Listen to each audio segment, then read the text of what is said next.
Gal Kalev is a columnist with expertise in analyzing long-term global shifts, a Herzl Scholar, author, and chairman of Judaism 3.0 think tank. Thank you, Gal, for joining me here at the Media Line to discuss your new book, The Assault on Judaism. Thanks for having me. Glad to be here. You open your book with the premise that the West has the capability of eradicating Israel. As an example, you speak of the International Criminal Court. And here, how can they arrest Israeli citizens? Is it that simple? Well, the ICC assault is in multiple layers. Of course, there's the obvious layer in which they can issue arrest warrants, and they already have done that. They've issued arrest warrants against the Israeli Prime Minister and Defense Minister, and they've set out the legal framework to arrest all Israeli soldiers because they said explicitly that those crimes that they accused us of doing were committed by others. But there's other layers to the ICC assault. One is that it creates a demoralization effect. Another is that it can create a paralyzing effect because Israelis are not going to travel. And another one is that it gives credibility to other arenas in the assault on Judaism. As I mentioned in the book, the assault on Judaism is expanding rapidly and fast and going arena to arena to arena, and one arena feeds off in the other. So when the ICC, a credible institution, perceived to be a credible institution, is certifying that once again Jews have been done throughout the century are doing those horrible things, deliberate starvations of others, committing crimes against humanity, others can take actions against the Jews through the Jewish state as well. When you look at the last year, you see a rise in anti-Semitism, virtually indistinguishable from anti-Israel behavior against Israelis and Jews. Can you differentiate between the two? Yes, I think that the anti-Semitism action that we are seeing are a symptom of something that's much bigger that's happening, and that is the attempt to negate the idea of the Jewish state and through it the idea of Judaism. Opposition to Judaism always follows the most relevant aspect of Judaism. In our era, the most relevant aspect of Judaism is Zionism and the Jewish state, and therefore age-old opposition to Judaism and violence against Jews is a derivative of that. Have the roots of anti-Semitism changed? One of the interesting things that Theodor Herzl, the founder of Zionism, identified is that European Jew hatred is permanent and chronic and just changes based on evolving Jewish and European circumstances. At his time, the conventional wisdom was that Jew hatred was over because it was dressed in a religious fashion, meaning Jews were hated because of religious aspects, and now that Europe is secular, people thought, okay, there's no more such thing as Jew hatred. And he said, no, it's going to evolve. And it did. Indeed, at this time, it evolved into this new thing that was known as anti-Semitism, secular-based hatred against the successful Jew, against the secular Jew. And we're seeing the same thing today. Judaism evolved. Zionism is becoming its organizing principle. The Jewish state is becoming the most relevant aspect of the Jewish experience, whether it's in the positive or in the negative. And therefore, age-old opposition to Judaism is funneled through Zionism and the Jewish state. It doesn't impact me, the Jew married a non-Jew, the rest of the world who is not Jewish. Why does it really matter, Gal? It matters because the assault on Judaism is not just an assault on Judaism. As I explain in the book and in the briefings I've had in the United States, it is also a proxy for an assault on Americanism, and therefore it needs to be treated in a national security context. The assault on Judaism is a national security threat to the United States. The ICC that we've just spoke about is a perfect example. Secretary Rubio, in his confirmation hearing, said it explicitly, that the ICC indictments against Israel are just a practice run to indict American servicemen and political leaders. And therefore it is imperative for the United States to take action against the ICC, because otherwise it's going to come right in the United States and then to other Western countries. Israel bashers within. The outsider often witnesses an Israel divided. The judicial reforms as an example, whether to end the war with Hamas versus getting the hostages back, and of course how a Jew is defined. Has this been a factor in breaking Israel as one nation? I think this is the perception from the outside, but in reality, we are a very, very together, united country. I mean, all those things you mentioned did not result in large-scale violence or even like separation of friendships or relationships. We argue very passionately, but as we've seen after October 7th, there is no this type of politics or divisions inside the tank. We are one nation. We love each other, and therefore we have the confidence and the security to fight our differences in a very passionate and loud way. But also looking at those that are not with Israel, looking at the outside world. You have enemies of Israel, and then you have those that just don't agree with the way Israel is handling things. Criticism of Israel, of course, should be welcomed and protected, but that criticism have quickly turned into an obsessive onslaught against our right to exist, and we see it in nuanced and layered ways. I mentioned we saw it in Congress last week during the confirmation hearing of Elise Stefanov. One of the senators, a prominent senator, a mainstream senator, basically questioned Israel's biblical right to exist, which derives the legal right to exist. So we have criticism is fine, but this criticism of long time ago have turned into a fashion of obsessively negating Israel's right to exist. President Biden made headlines by saying don't. But 6 months later, the story was very different.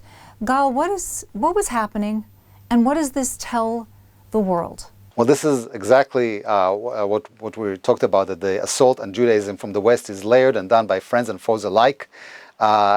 It is reflective of what I think the Biden administration assumed, that there is a broad global opinion against the Jewish state, and that's no surprise because the Western media had indoctrinated this global opinion against the Jews, just as they've done in the previous centuries. They've done it now. You recently met with President Trump. Do you think that President Trump is going to allow Prime Minister Netanyahu to continue the war with Hamas, even though he has said over and over, emphatically, that the war needs to end? Well, I think even the biggest pundits and journalists do not know what transpires in closed meetings between President Trump and Prime Minister Netanyahu and other world leaders. And I think the best that we should do is pray that God bestows those two leaders with good advice. One of the big questions is whether Israel will go ahead and attack Iran, whether America will join in quietly or not. But the real issue here is how that shapes public opinion, something that you do talk about. And this will lead to more assault on the Jewish state. What's your take? Look, we have to recognize that the world doesn't like war, and that's a natural thing. So if Israel attacks Iran, people will, don't necessarily view the context of this attack. And we have to prepare, and as I've said it in the book and in my articles, for a prolonged period in which the Western mindset will be non-supportive of Israel, because we are accused of starting wars. The United Nations did not initially acknowledge the fact that there were violations against Israelis, horrific violations on October 7th. And here we're faced with the issue of creating a path for other nations to attack. You address this quite deeply in the book that you just wrote, and important to understand. What are the ramifications? Yeah, the ramifications is that Israel's ability to act is much more limited. There is an ideological assault on the Jewish state, and there is a physical assault. Those two are autonomous, but they feed off each other. Hamas knew on October 7th that when they attack us, they'll have the Western media at one point or another trying to stop Israel. That was what happened in all previous rounds. So they didn't coordinate with them, but the fact that there is this sort of instinctive reaction to assault the Jewish state and says, you're attacking Gaza, you're the one who's creating war. You're attacking Iran, you're the one who's creating war, creating this public pressure. And therefore the ramification is that at one point we need to stop and be less safe. And the other side knows that, so their propensity to attack is higher. Some of the big issues right now are whether the concept that President Trump has rolled out about Gazans going back to Jordan, moving back, whether temporarily or not, to Egypt, is it feasible? How this plays out? How is the world looking at this? Because it all relates, Gal, to the issue of the attacks on Israel. Absolutely. Felice, it's funny because for 80 years, the UN, the EU, a lot of people in the West told people in Gaza, you are not from Gaza. You're from Tel Aviv, you're from Herzliya. They created this entity, UNRWA, whose purpose is to perpetuate that narrative that you are not from Gaza. You are one day going to go back to Tel Aviv, to Ashkelon, to Jerusalem, to Herzliya. And now that Trump is suggesting that you should leave Gaza, all of a sudden those same people are saying, oh, no, you are from Gaza, so which one is it? And Philly, some of the people link the whole notion that why were the people in Gaza were not allowed to leave? And some people it's said that, well, this is to promote this Western concept of the two-state solution, which is sacred in Western policy circle, in the State Department, in the EU, in the UN, but it's not an organic Middle Eastern concept. I mean, I don't hear Palestinian talk about from the river to the Green Line, so the West Bank will be free. These are not the jargons of the Palestinians.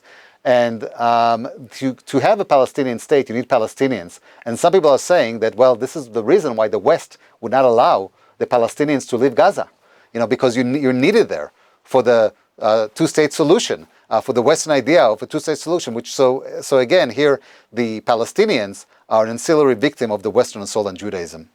It begs a much longer conversation in terms of just having infrastructure and set up for a state and for statehood, and that's a whole nother issue. But right now we're talking about the actual assault on Judaism. You write about the humanitarian crisis, and this does play in, because as we've seen, aid in the headlines of many of the press writing about it sometimes aren't getting it right at all. Where is the aid coming from? Who's stopping the aid? This does aid and abet, no pun intended, the whole issue. How do you see it? Absolutely. This, what we call humanitarian aid, was essentially financial aid to Hamas. Hamas would have been bankrupt, but in a somewhat analogous situation to Iran, it got control of this humanitarian aid, and so it got to distribute it to Palestinians. And therefore, it controlled the Palestinians. In control, if you want to get food, then you got to join Hamas. So Israel in the war was able to kill Hamas terrorists, but Hamas was able to recruit more terrorists faster because they controlled their lives through this humanitarian aid that was obviously a political issue for the Biden administration, and sadly prolonged the war and the sufferings of Palestinians and Israelis alike. Has some of the media become the doormat of Hamas?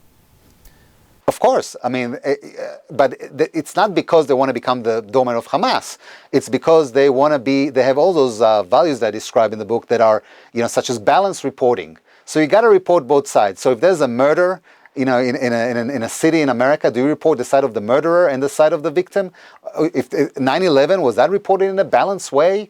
Were there too many McDonald's in Saudi Arabia? So they insisted and said we're not pro Hamas. We're just balanced. We're only half pro Hamas and half pro Israel, and that indoctrinates the Western mind, which in turn turns against us. You kind of have a domino effect. You speak about what happens in terms of just the issues itself and how that plays out with media and government and public, not necessarily in that order, but really there is this effect that is creating the larger assault today. Absolutely, and this domino effect is almost natural. I mean, I show how the Western mind, the average Western person does a PhD in the Israeli-Palestinian conflict, just like a lot of people don't understand the intricacies of conflicts that are in Africa and Asia and elsewhere. So they rely on the Western media, they rely on credible organizations that they perceive as credible, like the ICC, and minds are set. And that's been happening in every single assault on Judaism in the past. I mean, by the beginning of the 20th century, the Western mind was set that Jews are occupying Europe, that they're controlling music, culture, art, and authority figures like Richard Wagner have told them that this is polluting humanity. And here again, we are, if you're a Western person, I don't blame them. You're hearing all of that. And therefore, you get to the conclusion that there is once again something wrong with the Jews. The Jewish question is back. The Jewish question is back in the form of the Jewish state question. And it's the same question that exists for 2,000 years. What to do with those badly behaving Jews? What to do with them? And that question was asked by Haman during the book of Esther. There's a pariah opposed by the rest of the world. What to do with them? That question was posed by Europeans even before the Nazis. What to do with those pariah opposed by the rest of the world? And this question is posed now not just by Hamas or crazies. It was on the Senate, on the floor of the U.S. Senate, posed by Chuck Schumer, the Democrats' leader, who called us a pariah opposed by the rest of the world. They said we cannot hope to succeed as a pariah opposed by the rest of the world. So what do we do with this pariah opposed by the world? What is the solution? Well, the ICC has a solution. We'll just arrest them. Others have other solutions. But what I'm getting to and what I'm showing is that we're in a very fast-moving attempt to negate this whole idea of the Jewish state and through it the idea of Judaism, and that in turn is a threat, a national security threat to the United States. Hamas has created a detailed PR machine. Slogans like ethnic cleansing. Just witness in the past weeks the doggy bags given to the hostages as they're released. It's part of the PR campaign. How does this trickle down to the minds of the average viewer watching this? Yeah, sadly, Hamas has a lot of pro bono advisors in the Western media, in the UN, in Amnesty International, who said, well, October 7th didn't happen in a vacuum. I mean, this is the Secretary General of the UN who said that. And all those organizations that sort of give legitimacy to Hamas. Now a lot of people are, on Facebook feeds and Twitter feed and Instagram feeds see, the Israeli hostages being freed by what they call the Palestinian hostages are being freed, meaning murderers, people that slaughtered Israelis. So once again, the Western mind is being indoctrinated. Well, yes, I understand, how sad it is for all those Israeli hostages, but, it didn't happen in a vacuum. There's a problem. The problem is with Israel, with the Jewish state. Same problem that existed for 2,000 years. And there needs to be some answers to address the pariah called the Jewish state. In your book, you pull no punches in criticizing world media for creating the news rather than reporting. There was an event that the Media Line had with an ambassador, David Friedman. It was actually a very good example of this case in point. If you can address it, but also more important, I think the understanding of how things are changed, how people are not understanding what should be and what to look for, because it's a big problem today in terms of news reporting. So in that Media Line breakfast, Ambassador Friedman have compared the reality on the ground, which was, as he described it, 40,000 Hamas fighters, if I remember correctly, storming the border, and how it was reported by a lot of the media as Israel shooting 100 Palestinians. The headlines were Israel kills 100 Palestinians, Israel shoots over 100 people in Gaza. There's a discrepancy. But, most people did not attend the Media Line breakfast. Most people read the headlines produced by those reporters. And therefore, their mind was indoctrinated. This was 5 years ago. Things have gotten worse since because the Western mind has been indoctrinated more and more that there is a problem with the Jewish state. So back then they were shooting 100 Palestinians. Now they're doing other stuff. October 7th didn't happen in a vacuum. And therefore we are in a very tough position, and that we will just need to understand that this is a reality. Meaning, we can put our best speakers on CNN, on Fox, or wherever. That's not going to change the indoctrinated Western mindset. So we have to deal in terms of conflict management as opposed to conflict solution in our conflict with this Western assault on Judaism. You're getting to a solution, but before we get there, how did we shift from a relatively peaceful Middle East in 1920 to where we are today? In one word, Europe. I mean, you're right. In 1920, we had a peaceful, utopic Middle East based on what we call today a two-state solution. We had a Jewish state in the making in what today is Israel, including the West Bank, including parts of the East Bank, living side by side next to a pro-Zionist Arab kingdom in Syria that supported the establishment of the Jewish state. And Arabs in Palestine supported that arrangements. But France did not. They invaded Syria. Syria is, of course, Dar el-Français. So they deposed the Arab king and started a process that eventually led to 100 years of conflict. Europeans, till today, through the conflict industry, to the EU involvement, have been inciting Palestinians against the Jewish state and should just get out of this conflict. Retractions never work. Nobody reads page 17 about the retraction, about retracting a story that happened 2 weeks ago. Maybe they work from a legal point of view, but what I called in the book the attack and retract method have worked tremendously. Certainly one example is the hospital bombing in Gaza. That was, if you ask today, the average person, if you do a survey, who bombed the hospital in Gaza at the beginning of the war, I bet that, 60, 70, percent of people would say it was Israel. Because the media reported at that time that Israel did it. None of the media that reported Israel did it claims today that Israel did it. They know it was an Islamic Jihad missile, but people don't remember the retraction a few days ago because the news cycle have moved away, and we've seen the same thing, in the 2018 events when the Gazans stormed the fence. We saw in Jenin, the attack and retract shapes public opinions. There is no shortage of people looking for solutions. Gal, can you share any novel ideas? I have quite a few novel ideas in the book, both short-term and long-term. But the first thing is to recognize that there is this assault coming from the West, and that has not been done. People talk about the ideas in the book. They said, okay, people talk about it in terms of anti-Semitism, in terms of media bias, but I'm talking about looking at a strategic threat and crafting a strategy to address that. The Assault on Judaism, and really interesting read, a good book for everybody to pick up. And thank you so much for joining us here at the Media Line. Thanks for having me.